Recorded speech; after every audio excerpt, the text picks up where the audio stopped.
Iya, Mak. Maduh, puja puji syukur kunjuk marang ngersaning Gusti kang murbing dumatina. Iya. Sing wis paring rahmat lan nikmat kelawan awake dhewe kabeh. Iya. Saengga wengi iki awake dhewe isih diparingi kesarasan lan para kanca-kanca. Iya. Para kanca-kanca penabuh, para kanca-kanca sinden. Iya. Saka Ngayogyakarta Hadiningrat. Ngono ya, Mak. Alhamdulillah, alhamdulillah. Muga-muga kesarasan kawilujengan sarta kamulyan tansah sinanding uga marang para-para sing padha lenggah minangka dadi pangarsaning praja ana ing Semarang kene no. Iya. Utamane ana ing kelurahan Gedawang kene. Iya. Iki kelurahan sing paling apa tansah luweh terus. Kok luweh terus? Gedawang Gedawang kok iso Gedawang kowe iki. Oh, Gedawang to? Informasine Gedawan nih. Oh, Gedawang. Nek Gedawan iki Gedawan Durna. Mbok setan bae to. Cengit aku. Begawan kok iso Gedawan kowe iki ora. Alhamdulillah matur sembah nuwun karo para-para utamane para panitia. Iya, heeh. Wah, bengi iki adicarane ya kuwi apa jenenge nak? Jenenge Dekah Bumi Apitan ana ing kelurahan Gedawang kene. Heeh. Nek nderek memuji melu ndedonga muga-muga tradisi sing tansah diuri-uri iki iki ana pigunane tumrap warga masyarakat. Iya. Merga unen-unen cara simbah-simbah biyen ya kuwi siji aja lali marang sing tetinggal, sing cecikal bebakal sarta tetinggal. Karepe piye? Cecikal kuwi umpamane kaya cikal-cikal kuwi woh kambil no. Iya. Aja lali marang sing cecikal, ya kuwi tegese aja lali marang sing miwiti utawa mbibiti. Iya. Sing angka loro Cecikal bebakal sampe cikal mau tukul ana wujuding wit. Kuwi wit mau sing dijenengi bebakal kuwi kudu dirawat sing bener lan becik no. Iya. Lamun to wit mau bener sing cik tundone mengko bisa awoh sing kanthi becik. Nah nek wis awoh mengkari njaga marang sing tetinggal. Wit kambil mau nek wis awono kabeh iso digunakake saka kayu tekan blarak tekan biting tekan was kabeh iso dimanfaatke. Iya ngono ya, Mak. Iki manes wis ini tradisi kaya ngono kuwi no. Iya.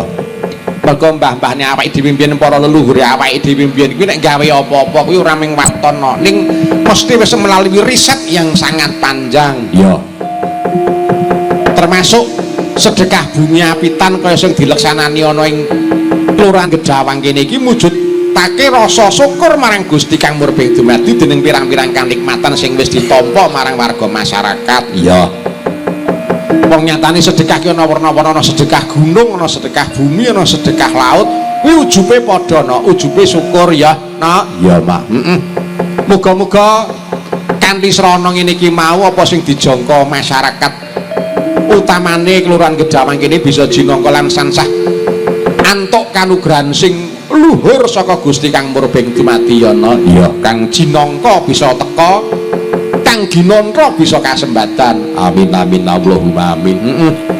Wis rasah suwi-suwi no bengi iki sing diantu-antu wis wah sing dinanti-nantikan warga masyarakat ewan sing mapan ning lapangan kene iki. Iya. Diano iki aku mau teko kowe kagete.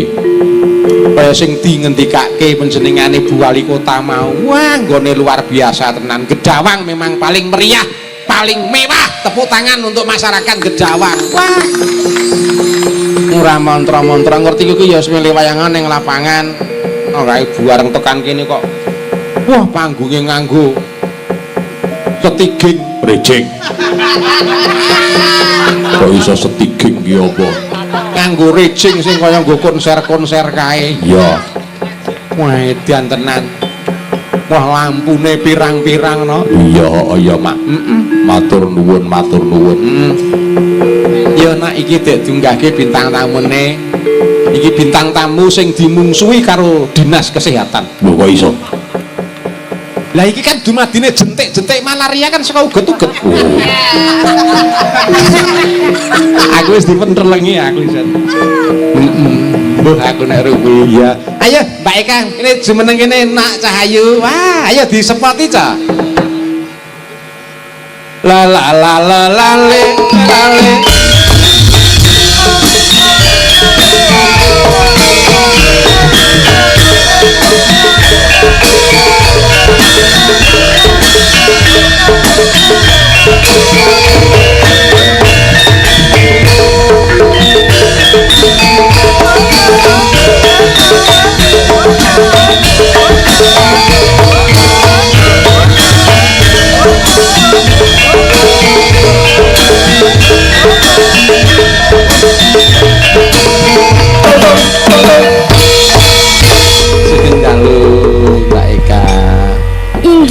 Wilujeng dalu Biung Mbak Yulimbo Ki catur kuncara. Iya. Kula eka uget-uget ingkang nderek sowan. Nggih matur sembah nuwun. Inggih, tore panjenengan kula kok dimungsuhi kalih Dinas Kesehatan. Lah ya kae nek esuk-esuk kae ana saka Dinas Kesehatan melaksanakan fogging ora membunuh bangsamu. Membunuh bangsaku. Lah iki penyakit Ya ora Tadi AIDS, AIDS. Wih. dibunuh ya aku. Nah iya Tapi uget-uget. sinden uget-uget masih dibunuh ora bakal mati selawase. Berarti kok buta cakil. Apa nih? Buta cakil kae ning wayangan iki dipateni esuk ning wayangan kono urip meneh. Nang kono pateni nang kono urip meneh. Ora iso mati berarti kok buta cakil kowe. Oh, oke ya sik padha dulurku Pak Deku Oh, kae. iya dimu kae. Heeh. Nah iya patine ngenes kae. Ngopo kok iso matine ngenes? Ora iso idu. Oh iya. Untune merongos kok ya. Jadi aku karo buta cakil ki yo meh padha. Lah buta cakil ora iso mati to. Ning kono-kono urip terus. Ayo. Uget-uget ya padha ora iso mati. Ayo mergo Maca arep dikei fogging ya uget-uget. tetep isih uget-uget. Arep dikei endrem ya uget-uget. Arep dibacok ya uget-uget. Tetep uget-uget. Tetep uget-uget, tetep urip. Kelebihanmu neng kono kuwi ya. Ning ya ana no. Piye? Kewan sing isih bebas ning wis kecekel. Napa? Ana. Napa niku? Kepiting. Kepiting iki bebas kecekel. Kepiting kae isih ning laut ning wis kepiting. Wis kepiting. Ha iya. Di kepitingnya nek masih iso bebas ya. Ning wis kepiting. Oh iya iya iya. Iya. Kewan apa? Kewan apa sing saiki disenengi wong-wong? Ayo sing disenengi wong-wong iki sing lumrah kucing. Ora iso. Ora ya nganu apa jenenge guguk. Wes. Kuda. Ora. Kewan apa sing disenengi Saiki sing wong? lagi senengi wong-wong sing viral. Apa? Kicau mania. Kicau mania. Wah, ora tau ndelok TV kok. Ya nek agek kicau, nek manuke agek masuk angin, Masuk angin ya diendrem. Sisan ae. Manuk endrem, manuk endrem. Manuk gak masuk diendrem. manuk masuk angin kok duduk. Kowe nek manuk masuk angin. ya ana manuk-manuk apa sing kuat nyingklem ning banyu. Aku ngerti kuwi. Manuk anu to. Manuk sing kuat nyingklem ning banyu beberapa jam. Renek ning dinggo manuk nyilep ning banyu renek. Ana. Manuk apa? Manuke wong golek gesik. Oh iya ya. Dadi Kae betah paling ya resikone mengkeret. manuk kok iso mengkeret. Ha iya. Ha kicau mania mau nek pas gering ra ya mengkeret. Oh iya iya iya. Pak Catur. Dalem Mbak Eka. Alhamdulillah. Kula seneng saestu saged nderek sowan wonten ing Gedawang mriki. Nggih. Atase kula cah desa, cah Sragen lor kono iso sowan wonten mriki. Nderekke panjenengan iso sowan wonten ing Gedawang mriki. Ternyata Gedawang luar biasa meriahe kaya ngene, luar biasa tepuk tangan kagem Gedawang. Gumun aku. Mbak Eka. Nggih. Sampeyan mau wis dirasani karo Bu Wali Kota. Bu Wali pripun? Bu Wali ngrasani dalu niki nggih luar biasa niki soalé dimeriahke kali sedulur kula Mbak Eka uget-uget. Lho sampean sing sedulure Bu Wali. Kula to, lho sedulur kula. Masih saudara. Tese, Oh, tasih mulane- tunggal simbah. Malahan Malahan tenan nek pamane ngerti larah-larai sejarahe kula kalih Bu Wali menika lho enten Oh, tesih aliran tenan. Lho, tesih aliran darah. Enten aliran darah. Lho, Nek menika Bu Wali menika tesih darah. darahipun biru. Nek jenengan? Kula darah kotor, darah. Aku ora mungkin, aku kan yo iki dadi sinden sakmene iki lak yo semeter kotor to. Ora mungkin darah tinggi. Ya. Anemia aku. Nek Jadi tau bener. saya enten sedulur Sing mula diakoni mah. dari Simbah, Mbah Simbae. Mbah Adam. Oh, Mbah Adam cukur tukang penjahit niku seneng. Adam Oh, Hogo. ngeten Mbah Adam penjahit. iso. Channel. Nggih. Mila matur dateng Bu Wali nek tasih ya. Bu Wali menika pensiunipun sampun kondur. Oh, Wau nek Bu panggih Wali wonten. persane teng YouTube kok. Oh nggih. Wonten YouTube Bu Wali, tapi wau sampun panggih wonten transit. Sakmenika ingkang kepareng lenggah Bu Lurah, Nggih. Bu Sri Suwanti menika tesih kepareng lenggah. Wah, hebat Kan lho, Mbak Eka. tasih wonten Pak Camat, Pak Didi. Tasih lenggah, Pak Nggih, Camat, terus Pak waduh. Ketua LPMK menika Pak Gito. Nggih. Piyaine gede dhuwur mau wis foto karo aku. Wah, Kak, delok ning HP ketok serasi. Pak Gito kaya nyangking tremos. Pak Gito luar biasa panjenengan iki ngasta ketua tur yo tentara hebat wah. Bedile loro. Bedil iki ya siji nek loro le nganggo piye? Pak tentara iki bedile loro.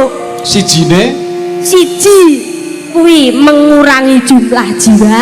nek ana Nek penjahat, ana penjahat ana teroris iso mengurangi jumlah jiwa.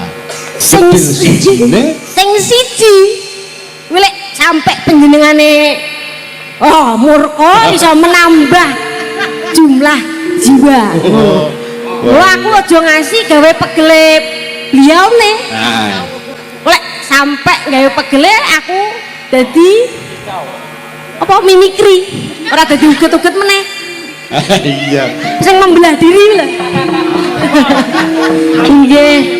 Namung saged nderek ndedonga Pak Catur. Nggih. Mas yo aku ndongakno awakku dhewe gak dhuwur-dhuwur ngene ya tetep rakyat tango sithik nderek ndedonga. Nggih. Mugi-mugi keluarga Ageng Gedawang mriki tansah Gedawang. Gedawang lah aku muni apa? Gedawan apa kuwi mau? Gedawang. Matani eng. Nah, intonasinya yang jelas. Oh, intonasinya yang jelas. Intonasinya. Aja mbok men anu 100 lho ya. Gur muni ngono kok mbok men 100. Intonasimu enggak jelas, saya kurangi minus 10. Ngene aku petuk Darsono wis minus.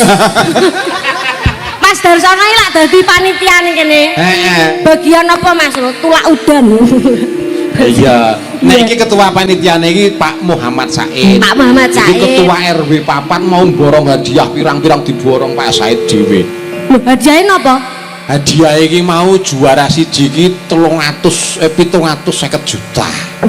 750 juta. 750 juta niki hadiah. Iya kan lomba antar RW hadiah 750 juta ki nang Gedawang ra ya ora eneng to. Gedawang ki 10 RW. RW Juara 1 750 juta. Kuwi lomba napa? Kuwi lomba tumpeng. Lho, mek lomba tumpenge. Estu Bulura. Heeh, ning ngenule glundung telu. Ayo sing penting kan guyub.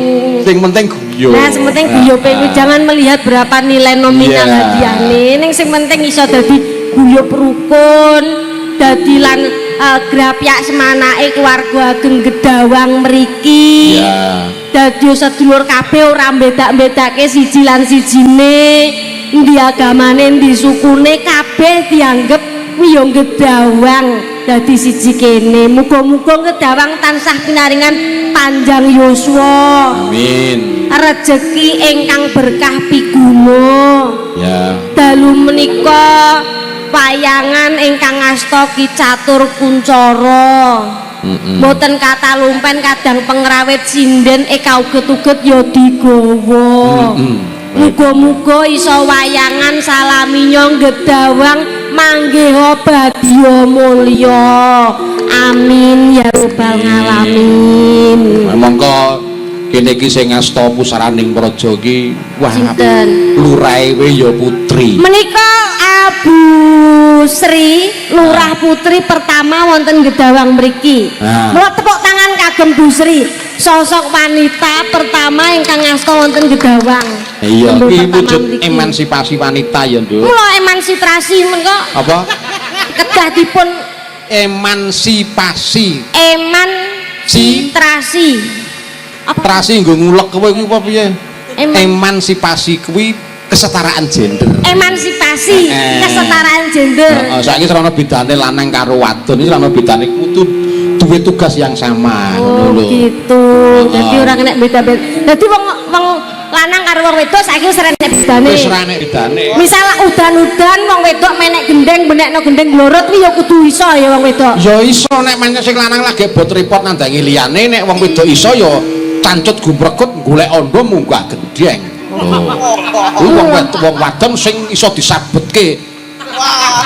Disabetke iki piye maksudnya? Disabetke kahanan ngono lho maksude. Kahanan. Heeh. Mula kados panjenengan menika masya dalang astanipun dalang dadi piyai kakung mesti wonten dalem ya umbah-umbah isa-isa tandangi waton aku selo tak tandangi hebat mbahi ngeliwet ngliwet barang wah semua tak tandangi ngeduk sumur kowe tak tandangi oh dalang ngeduk sumur lah barang usahaku kan blandrong apa kuwi bu sumur bor oh sumur bor nggih nggih ono kuwi dadi ora iso ora bedak-bedake nggih Pak Catur dalem menika kagem tambah hargening swasana dipun aturi tembang pripun lah iya no lah iya lah sing diantu-antu kowe iki nang kene kon nembang lah iya parek Daud besok pisan-pisan kowe nek neng panggung ora wis nembang wis kulino nembang wis kulino atau nabuh ya pinter apa-apa ya iso biasa kok dialem kok malah ngentahi lho ya biasa ngendang ya apik gender apik nyinden apik tambahno siji neh no napa sulapan dadi aku sesuk iso nyulap apa ayo nyulap awakmu ben rada aku mau wis ngobrol-ngobrol karo Pak Gito Pak jenengan rahasianipun dhuwur niku pripun to aku ya delok trik enten tipe piye treatmentnya piye gitu beliau ngendika ya Mbak jenengan mungkin nek pemane mantuk saking mriki mampir wonten apotek heeh mengke mang tumban obat tinggi oh aku tak pikir-pikir mosok uget-uget kon ngombe obat tinggi praye modar aku ngono obat tinggi Pak Gito sarankan obat tinggi terus piye endrem mosok kon ngombe ora aku iki saiki oh lah aku sing karo penampa obat tinggi dudu sing nggo ngracun tinggi iki dudu ana obat kuwi wujude kalsium kuwi mungkin kowe kekurangan kalsium nutrisi dan kalsium piyayine ngendika nek kon tuku obat tinggi kok obat tinggi kasar kuwi kon ngombe endrem rondak ki ora modar aku kok iso jare ra iso mati iya ora iso mati lha tenang berarti aku ngombe endrem aman ya termasuk aku cak teguk-teguk termasuk sulapan berarti kuwi ngombe endrem gak mati sesuk tak ucake ya uget-uget lah iya sip tetep uget-uget tak bakal mati ya paling yugur berbusa terus asik nek berbusa iki malah lucu lho berbusa iki lucu kok nek sinden berbusa kok lucu sindene Pak Catur supaya jentret ngono piye kok iso kok etelo sinden kok anarkis ora manut karo kebru iboto ya ora lagu gethuk kok enek manut barang gedeng aku gedeng kok mangkat lho ora nyang nek gedeng ora aku lho gedeng iki nek wong gedeng bakal nyanding mula aku tak gedeng ket dhisik ben bakal sesuk nyanding wong sengit bakal ndulit nah ndulit gedeng bakal nyanding iya ngono lho lek Jabir po lek Catur nggih ya menika dipun aturi ingkang pundi riyen manut wis to kowe tak kei Purbawasesa sesideman terus kembang malam kembang rawe lajeng kagem Bu Lurah mbok menawi panjenengan mboten enten request ora request mung liwat WA lewat WA. Budi waos. Ora ana apa-apane kok kari bae tenang. Ora nek apa-apane. Wis saka penggemar-penggemar. Ku nek iso ana wektu dicaosi. Oh nggih, nggih. Niki anu riye berarti sesideman nggih. Ya.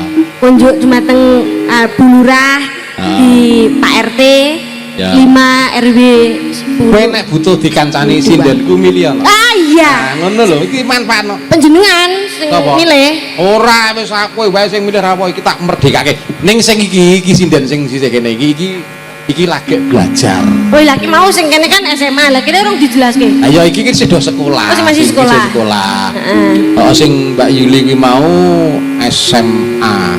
Ini SMA. Sampun manaah. Mana menika artinipun napa? Ya Mas Dewi wis duwe ana, wis duwe bojo, wis duwe anak. Oh, wis dibujuk Terus berarti iki mana? Mbak Siti kamar mandi iki ya wis. Banyak kubu. Siti kamar mandi yo keramik berarti. Keramik. Ora aku dicor. Dicor. Iya, terus iki sing ngene iki Mbak Rara. Iki basike penari, Nok. Iya. Berarti ki yo anu tanggoku ya. Kok tanggomu? Kok apa tok takku tangga, tok aku dhuwur karo Mas aku. Lah kamar mandi ki lak yo mesti kancaku sak pelataran karo aku. Oh. Omahku ki lak Seragen. Aku lak uget-uget saka Seragen. Heeh. Kecamatannya Sukodono. Heeh. Kelurahane Balarjo. Dusune Jumbleng. Iki lak sak peranan karo aku. Estu iki jenenge. Dusun kok jumbleng Ya kowe. jenenge kuwi enten. Kayak goleki panitia kayak lho. Ah, weh. Nggih Pak Panitia. Mohon perhatian. Nah, panggilan kepada Mbak Eka uket-uket Dimon. Piye Mas? Kebalik. Wow. Oh, enek kene enek neh ngene. Oh, Kaya goreng telo. Nggih. Mbah Sujaryono, Ketua RW 3 perlengkapan atau sesi perlengkapan mungkin ini. Lagu Lintang Asmoro. Ya. Terus Pak Ketua LPMK Bapak Sugito menika lagunipun Jambu Alas. Jambu alas. Ya. Jadi Bu Lurah menika lagunipun Manut. Manut. Nah, sing Mbah Sujaryono menika lagune Lintang Asmoro. Terus Pak Ketua LPMK lagune Jambu Alas. Ya, tak tok pinakan sing endi? Oke. Sing Iya. Lintang Asmoro dulu. Oke. Ya. Jambu Alas panjenengan milih kan mboten napa-napa? Apa? Panjenengan milih. Ya, kowe di kancani, ayo Cit kancanono Mbak Eka uget-uget Cit. Ini Mbak Cita. Mbak Cita. Nggih. Ya. Disepoti mboten? Ya, ora sah. Aku udah disepotin dadi juga ora gelem mandek ya. Kamangka iki. Musiknya wis mandek nesu daerah gelem mandek. Kamangka panggonge bengi iki rejing. Lek sampai gandul rejing, aduh. Iki mbiyen jebolan pemain jadilan. Kuwi dipecat saka grupe mergo mengkrungu kaset kuwi dadi dhek. Tahu agak menek kambil. Oh krungu jadilan melorot yuk ngusek-ngusek. Sing nambani kono. Sing nambani kene. Aku nek nambani gur tak sebul kok. Disuwuk, disebul. Tak bu ngono mari. Ya. Jenengku mau sapa, Pak? Jenengku mau sapa? Mbak Cita Rini mutilasi. Dari sekolahku mbiyen ning kedokteran. Ning kedokteran. Iya, jurusan keperawanan. Heeh. Keperawatan nek aku tahu krungu biasane. Sing bener piye to? Keperawatan, abene lho ya. Kok Kudu keperawanan. kene. Lah sak ngertiku keperawanan lho. Oh. Kok di perawan. Keperawatan. Oh iya, heeh. Lagune sing pundi Mbak Cita? Mangga, Ndek. Wonten Sesideman, wonten Kembang Rawe, Lintang Asmoro, lajeng Jambu Alas. Nderek. Sesideman sih. Sesideman dulu. Iya. Lah ning aku ora sesideman iki piye? Ya ora kudu. Ora kudu. Nek tapi nek yo luwih apik, dadi iso menjiwai. Piye to, Ki? Nek yo luwih apik, gelem Ora. tak golekke. Aja. Sok kok tak golekke sing ora pokrong kok. Oh pokro, apik-apik wis to, dikum kok sewengi apik. Nah. Iya apa kok dikum bareng ki apa? Ben resik, ben resik. Nek dadak dikum barang. Dikum lengo mambu so Jejet. melar. Bawani to mboten? Oh dibawani nggih? Ya. Wong agem bawa kok.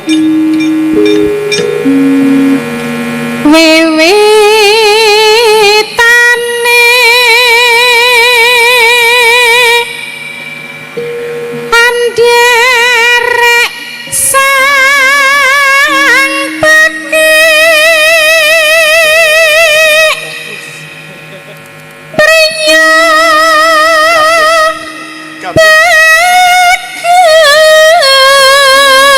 bagus kang olah budaya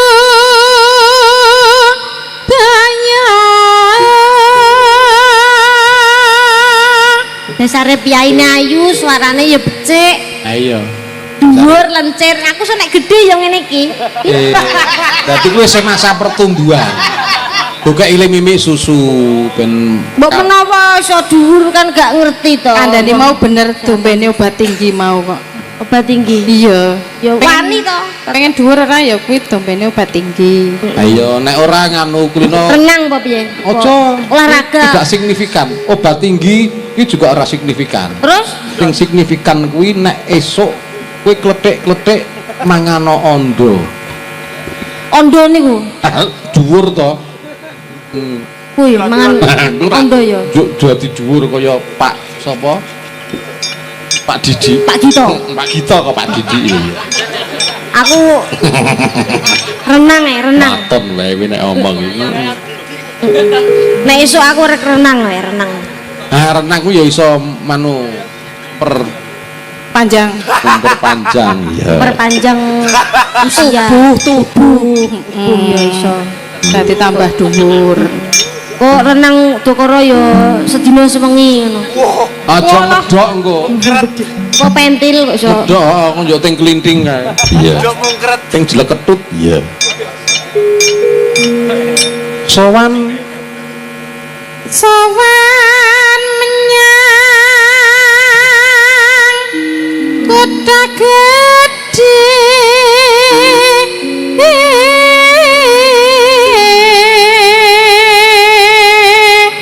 yo ganti Eka. Wah, Heeh. Genten genti. bandur terus yung yon.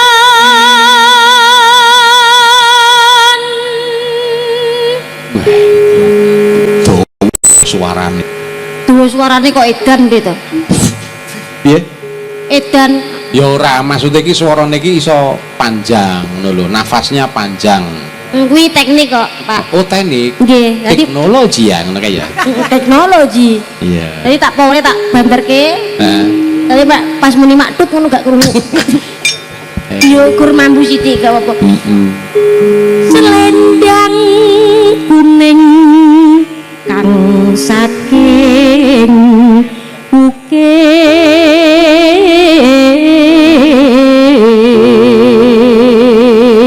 ukir. Cita. Yo. Ya. Suara. Suara kurang permana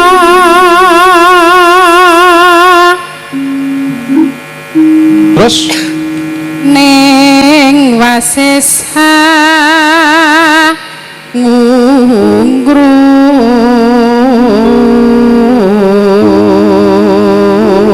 Ngurumi merayu ya, Pak. merayu. Oh, Pak Catur sing bagus dhewe. Siang ini mentari tidak cerah. wong iki Kalau- bengi kok siang piye to misal Oh.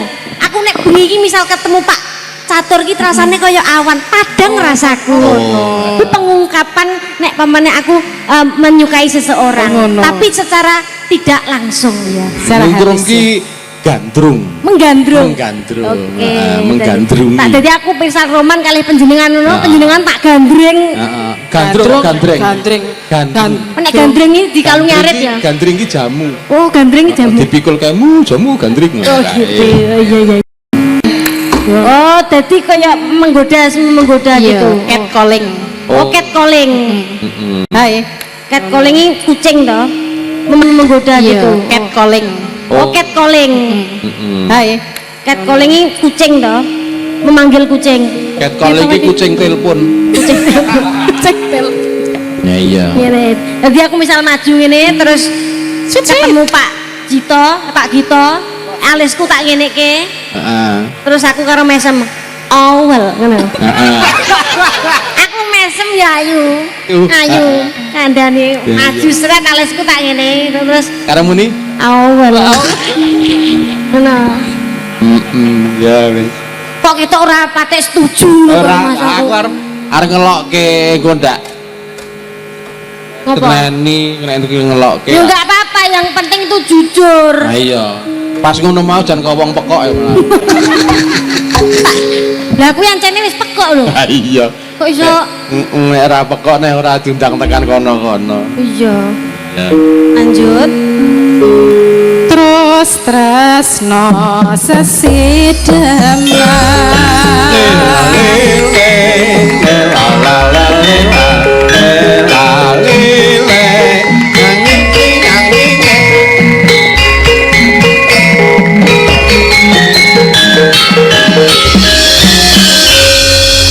Wis rampung. Ya, Nang ya, anggame. itu bangke.